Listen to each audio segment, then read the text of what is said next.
A gente viu aqui um motorista que contou como é que é o procedimento na rua. A gente mostrou essa semana, inclusive, que o Detran está fazendo os testes. Você tem que fazer a cada 2 anos um teste de carteira para saber se você usa algum tipo de droga, porque muitos motoristas de ônibus trabalham cansados, acabam tomando estimulantes para conseguir ficar acordado. Tem muita coisa envolvendo isso. Vamos conversar agora com um advogado para saber disso, entender quais são também os direitos dos passageiros agora, né?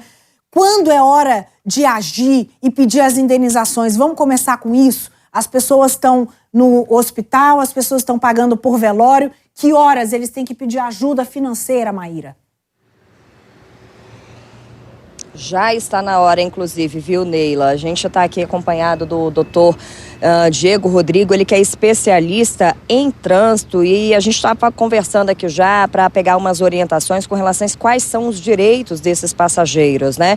E é justamente isso que a gente vai conversar. Doutor, obrigada pela sua participação, para a gente tirar essas dúvidas, né? A gente sabe que, dentre esses passageiros, umas pessoas não resistiram ao acidente, outras estão hospitalizadas. Nesse caso, o que pode ser feito? Bom dia, inicialmente, a todos os telespectadores. Inicialmente, tem 2 viés a serem buscados, né? Primeiramente, buscar essa assistência devido ao DPVAT, né? Que inicialmente o valor de R$ 135,00 até a sua totalidade de R$ 13.500, né? As pessoas que se lesionaram podem fazer diretamente, e as pessoas que infelizmente vieram ao óbito, os familiares podem adentrar e buscar esses direitos, né? Esse é um seguro que toda pessoa tem quando se envolve num acidente, é isso? Isso, exatamente. Toda pessoa que se envolve num acidente de trânsito, ela tem esse direito e esse respaldo de acionar, né, o Estado para reaver esse valor referente ao DPVAT. Esse acionamento deve ser feito de que forma? Ele tem que ser feito inicialmente, em regra, por um advogado. Caso a parte não tenha condições de arcar com um advogado, pode ser buscada a Defensoria Pública para auxiliar nesse sentido. Ressaltando que para usar da Defensoria Pública, né, tem que cumprir alguns requisitos, dentre eles ter uma renda salarial de no máximo 5 salários mínimos por mês. Perfeito. Então eles já podem fazer o acionamento do seguro DPVAT. Não precisa esperar nenhum tempo, nenhum prazo? Sim. De imediato, tendo visto que infelizmente já houve esta situação, alguns de lesão e outros com a morte, então já de imediato pode sim buscar o judiciário para reaver esses valores. O senhor mencionou que há 2 formas. Uma é essa do DPVAT, que todos têm direito, e qual é a outra forma, então, desses passageiros correrem atrás dos seus direitos? A outra forma, no caso, é acionar o judiciário, né, buscar acionar a empresa a qual ocasionou esse fatídico acidente e buscando reaver os danos morais e materiais, né, para buscar aí o mínimo de consolo possível às famílias, para tentar de alguma forma aí reaver a situação. Perdão, são 2 ações distintas, então, e essas ações, elas costumam demorar, existe um prazo, tem que ter um pouquinho de paciência? A DPVAT, em regra, ela é mais célere um pouco, né? Já a ação judicial, ela demora um pouco, tendo visto os trâmites necessários, né, de acionamento, defesas, então, normalmente está em torno de 8 meses a 1 ano para finalizar uma ação dessa aí. Perfeito. Neila, te convidar aqui para participar desse assunto com a gente, até porque o jornal, durante todo o jornal, a gente já veio trazendo outras questões com relação às responsabilidades, né? Maíra, se a pessoa sabe que a empresa é clandestina e ainda assim compra passagem, ela perde algum direito no meio do caminho? Perfeito. Doutora Neila está perguntando o seguinte: se a pessoa, no momento que compra a passagem, sabendo que aquela passagem é de uma empresa clandestina, ela perde algum direito? Não, em regra, mesmo sabendo se tratar de uma empresa clandestina, esse direito é algo que está distinto do fato em si de ter feito uma compra, em regra, ilegal, né? Aí uma outra questão, essas pessoas pagaram aí mais ou menos R$300, R$350 por cada passagem. Isso aí já vai dentro da ação dos danos morais ou elas podem também já pedir esse dinheiro de volta? Não, porque a ação de danos morais ela é bem mais além do que em regra esses R$350, né? Então, assim, normalmente uma ação dessa vale dos 200 mil, 300 mil reais, né? Então, assim, é um valor que vai estar amparado dentro dessa ação, dessa possível ação. Agora, A gente está falando dos passageiros, desses direitos, com relação, por exemplo, às ações que foram tomadas, as atitudes que foram tomadas no quesito, por exemplo, da Agência Nacional de Transporte Terrestre, que decidiu levar esses passageiros para outro local. O que diz a nossa lei? Em regra, a Agência Nacional de Transporte Terrestre, eles trabalham por meio de uma resolução, a 7284 de 2014, né? Nela, no seu artigo 2º, parágrafo 2º, ela traz uma discricionariedade ao agente fiscalizador do que ser feito, né? Então, assim, a possibilidade de ele reter ali de imediato no local específico, ou então conduzir a um terminal rodoviário, né, para deixar os passageiros no local, ter uma frota regular para finalizar a entrega dos passageiros, né?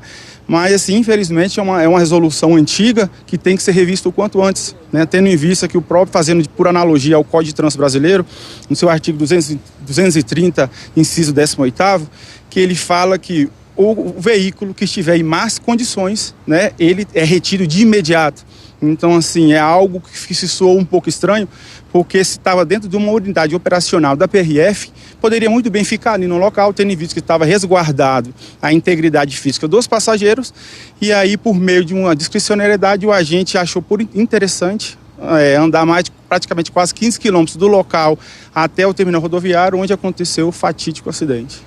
Então, só para a gente entender, nós temos o Código de Trânsito Brasileiro, que menciona que em situações como essa o veículo tem de ser retido imediatamente. Nós temos uma resolução da NTT de 2014 que permite ao agente de trânsito ali de fiscalização analisar a situação e decidir se permanece no local ou se leva os passageiros para outro. É isso? Exatamente isso. Então fica discricionário ao agente fiscalizador, né, uma das duas situações. Ou reter de imediato no local que resguarde a integridade física, né, dos passageiros, ou então conduzir ao terminal rodoviário para fazer o desembarque dos passageiros e posteriormente fazer as punições administrativas devidas, né, que no caso. Nesse caso, por exemplo, né, o que foi já veiculado e divulgado, né, além de não ter autorização, foi detectado também que não tinha um seguro do veículo e os pneus estavam carecas. Isso já seriam argumentos para tentar manter ali e não colocar em risco esses passageiros? Exatamente, pelo simples fato do veículo estar em má conservação,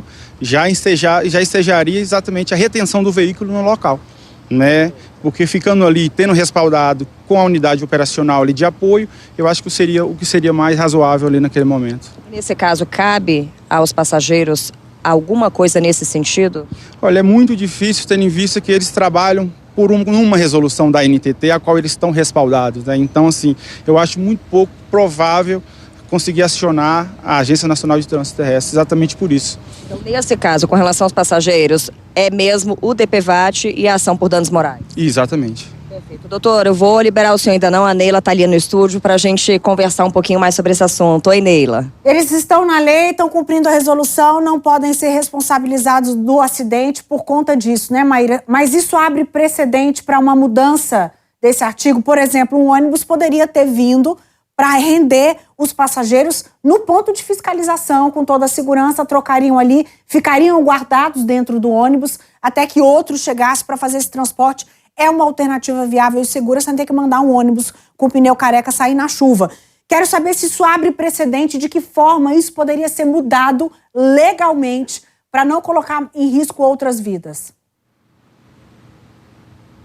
Perfeito. Doutora Neila está fazendo a seguinte análise, né? Existe uma resolução, estão amparados por ela, mas isso abre um precedente para que isso, de fato, agora seja modificado, tendo em vista que esses passageiros sofreram um acidente, alguns vieram morrer diante de um ônibus, por exemplo, que não tinha um estado de conservação considerado adequado, de acordo com o que foi divulgado até agora? Com toda certeza.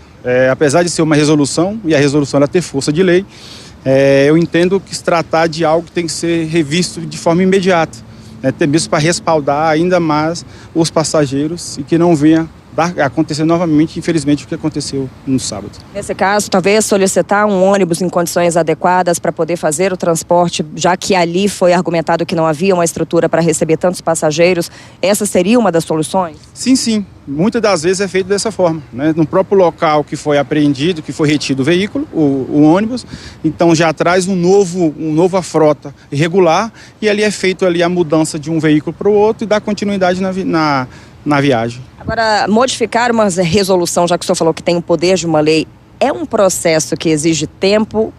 É mais fácil, não é? Não, com certeza, exige um pouco de tempo, até porque tendo em vista que a resolução ela é de 2014, então tem que ser aprovada, então assim, demanda um pouco de tempo e as autoridades elas têm que ter uma força para ir buscar essa mudança.